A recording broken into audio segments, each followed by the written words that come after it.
Hello friends, जय जगन्नाथ। देखंतु आज तो दुर्गाष्टमी थिला, मोर फास्टिंग अच्छी। तो मु आज तो ठाकुर सब बुली बालिक आसली, देखिकी बहुत जगह बुलिक आसली। एबे मु कौन खाऊची तो चना से मैंने करी खाइबे, मोर खाली बॉयल करके चटपटी खाऊची। काकुड़ी गाजर ये लेमन, ये तो टिके पकेबा लेमन।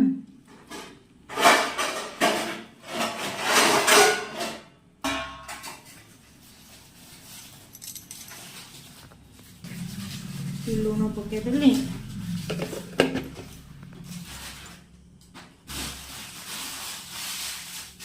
ये लंका और जीरार पाउडर अल्प टे पकईली। बस एबे आम गोलेदेवी, गोले देखी खाइबी।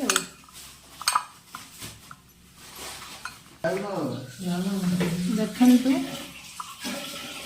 यहाँ मुझे फास्टिंग रे इटा खाईदेवी, खाईदे शोई पड़ी।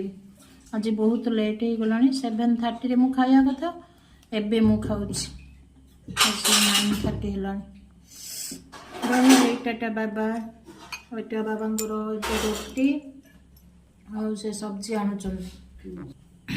एटा बाबा रोटी, एठी पनीर आ चना मसला है, गोटे मिक्स गोटे तरकारी है। से मैंने खाइबे, मोर इटा केवल इटा सलाड। तांकर भी फास्टिंग थिला, इटा मंदिर रु आसला, इटा घरे तैयारी हला।